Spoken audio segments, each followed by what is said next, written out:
Hello, നമ്മളെല്ലാവരും ഏറെ ആകാംക്ഷയോടെ കാത്തിരിക്കുന്ന ചിത്രങ്ങളുടെ ഏറ്റവും പ്രധാനപ്പെട്ട അപ്ഡേഷനാണ് എന്നൊരു വീഡിയോ ഭാഗത്ത്.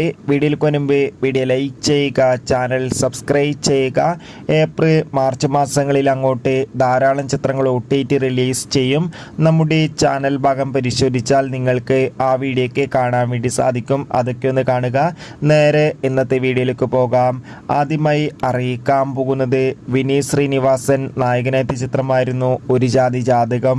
ചിത്രത്തിന് അത്യാവശ്യം മികച്ച അഭിപ്രായം സ്വന്തമാക്കാൻ വേണ്ടി സാധിച്ചിട്ടുണ്ടായിരുന്നു. ചിത്രം ഈ വരുന്ന മാർച്ച് 14 തീയതി മുതൽ ജിയോ ഹോട്ട്സ്റ്റാറിലൂടെ OTT റിലീസ് ചെയ്യുമെന്ന് കൺഫേം ആക്കിയിട്ടുണ്ട്. കാത്തിരിക്കാം.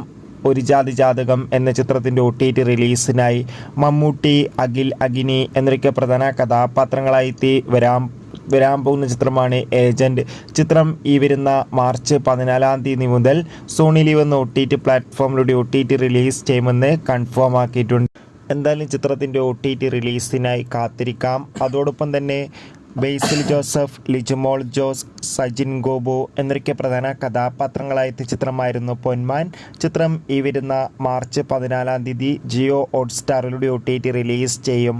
മമ്മൂട്ടി നായകനെത്തിയ ചിത്രമായിരുന്നു Dominic and the ladies bus. ചിത്രം ഉടൻ തന്നെ ആമസോൺ പ്രൈം വീഡിയോസ് എന്ന OTT പ്ലാറ്റ്ഫോമിലൂടെ OTT റിലീസ് ചെയ്യും. ബേസിൽ ജോസഫ്, സൗബിൻ എന്നൊക്കെ പ്രധാന കഥാപാത്രങ്ങളായ ചിത്രമായിരുന്നു പ്രാവിൻ കൂട്ടുശാപ്പ്. ചിത്രം ഈ വരുന്ന മാർച്ച് 25 തീയതി അല്ലെങ്കിൽ ഏപ്രിൽ ആദ്യവാരം OTT റിലീസ് ചെയ്യുമെന്ന് കൺഫേം ആക്കിയിട്ടുണ്ട്. കാത്തിരിക്കാം. Bye bye.